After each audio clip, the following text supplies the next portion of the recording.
Hey, what's up, everybody? This is Charles. I want to welcome you guys to another episode of the Dreamerspro Show, where we cover everything from sports, hot topics, classic debates, entertainment, and when we give you guys a fresh perspective on things and how we see them. And today we have an interesting episode for you guys you definitely want to stick around for, so make sure you like the video and subscribe to the channel. Now, as all of you guys know, Shaq is easily one of the most outspoken voices in all of sports media.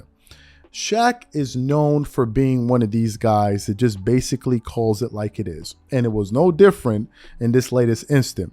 Now, while Shaq was on this show, what is it called? The Big Podcast, he was asked to give his opinions on Kevin Durant. And basically, Shaq was reacting to the comments that Charles Barkley had to make about Kevin Durant a few days or maybe a few weeks ago. As y'all know, Charles Barkley came out there and made some very interesting comments about Kevin Durant.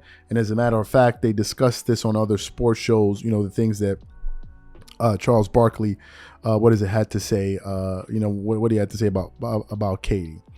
And in typical Shaq fashion, he didn't hold back whatsoever with his comments, right? He just basically, to put it nicely, he just basically leaned into KD with his comments. But before we get into his comments, this video is brought to you by our sponsor, Aura, who's also the official sponsor of the T-Wolves. Do you know what the fastest growing crime in America is today? It's identity theft.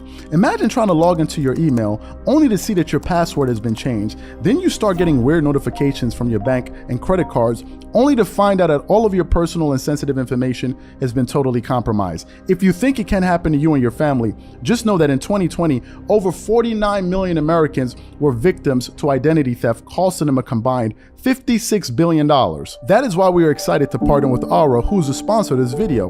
Aura is the #1 identity theft and financial fraud protection.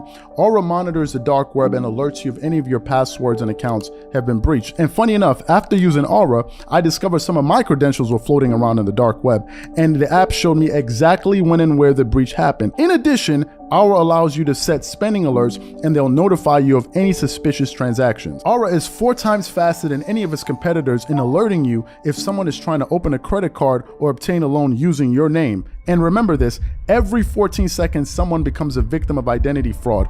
Don't let it happen to you. Now click the link in the description and try Aura for free for 2 weeks and see if any of you or your family's personal information has been compromised. Start your free trial at aura.com/dreamerspro. And when you try Aura by using the link in the description below, also know that you're supporting this channel. Thank you. So what we want to do is we want to play Shaq's comments in its entirety, and then we're going to come back and unpack what he had to say. So take a listen to that here. Charles Barkley is calling Kevin Durant's career outside of Golden State an abject failure because he doesn't have the championships. Do you agree? Yeah, if you go back and look at his career as the best player and being the leader, all goes with that. See, we were there. We saw it. OKC up 3-1. One more game. And when you're the guy, all the pressure goes on you. You know, a lot of people was talking about the bus driver. Chuck was absolutely right. He was not driving the bus in Golden State. You were on the bus. You're sitting up front. Does he look at his own career as an abject failure because he doesn't have any championships? He does. And, he says it all the time. And I throw it in his face all the time. We know.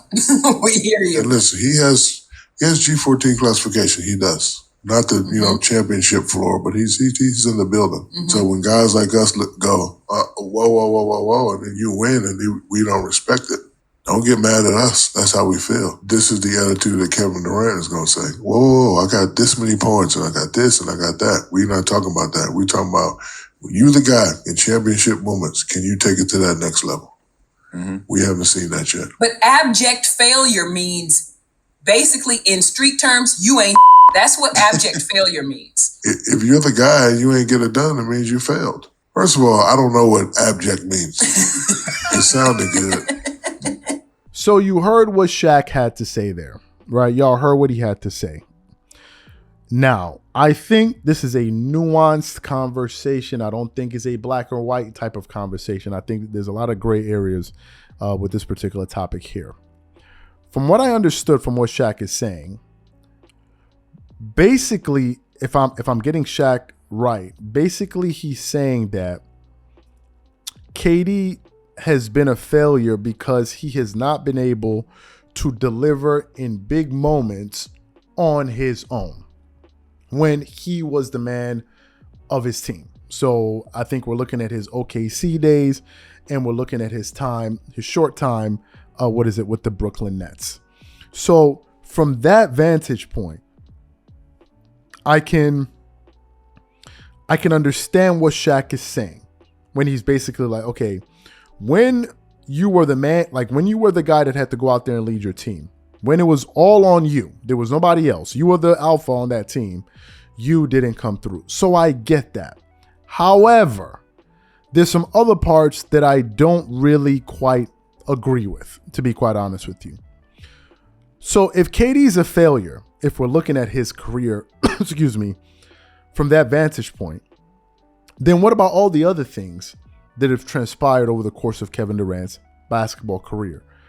Are we simply supposed to overlook all of that because, well, because he failed in some key moments with his time during his days with the Oklahoma City Thunder or the Brooklyn Nets? Are we just supposed to summarily dismiss every other thing that Kevin Durant is? I mean, he is a regular season MVP, been a part of the 50, 40, 90 club. He's been a finals. I mean, he's done a lot of great things. He's won 4 scoring titles, excuse me, made multiple all NBA teams, et cetera, et cetera, et cetera. All-star appearances, all of these different things. So are we going to look at all of the things he's accomplished from that end and then also still say that Kevin Durant is a failure? Are we really, really going to do that? So really, that's the first question I have for the audience. Secondly, are we not going to count what Kevin Durant did during his time with the Warriors in those NBA finals? Are we not going to count that in? Like, are we just going to dismiss that? Because it seems in the case of KD, we're picking apart his legacy. It's like, okay, we're going to count this and we're not going to count that. And the question is why? Like, why are we doing that? Are we saying that the rings he won with the Golden State Warriors don't count? Is that what we're saying? So if those rings don't count for KD, should they count for Stephen Curry too? Now, some people will say, but yeah, Steph proved that he could win without Kevin Durant as the man on his team. Yes, I grant you that. But if we're going to discount KD the way it seems people are doing, then we need to discount those 2 championships, because the last time I checked, according to my recollection, when KD was on those teams, those Warriors championship teams, he was the best player on that team. And he was definitely the best player in the finals. And when we look at Stephen Curry's legacy and we count his 4 rings, those 2 rings came as a byproduct of the numbers and the production that Kevin Durant was putting up in those NBA finals. So we're just going to dismiss all of that? This is just a question. I understand what Steph did was incredible to win his championship, the last championship, especially against a team that Kevin Durant couldn't even get 1 game. We understand all of that.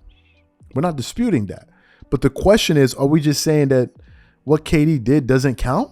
Like, that's the part I'm not getting from all of this, right? I think it's gotten to the point where, yes, I know it was a bad look that KD's former team went on to win an NBA champ, but we're acting like KD is like, are we going to act like KD's not that dude all of a sudden? So let me ask y'all a question. If the Warriors didn't win the championship this summer, would we still feel this way about Kevin Durant? Like these are some of the questions that we have to ask. So from the standpoint, if Shaq is talking from the standpoint of KD not showing up in big moments when he was the primary guy, then I totally get that. I understand that. But to say it's been a failure is a very, very, very strong word. A failure? Like, we're going to feel this about KD in just one song. It took us, 2 months to feel this way about Kevin Durant? So all the stuff that KD did in his career, it's a so when he won those championships, I never heard at that point that Kevin Durant's career was a failure. And now all of a sudden it is. I get it. KD hasn't had that type of Stephen Curry, Kawhi Leonard, LeBron, this type of Dirk Nowitzki type of run where you win. I get that. But to just say that it's been a failure, to me, I think that's a bit strong. Now, these are just my opinions. So what I want to know from you guys is, what do you think about these strong comments that Shaq had to make about Kevin Durant? Whatever you guys think, leave your thoughts and comments in the comment section, and we catch y'all on the next episode.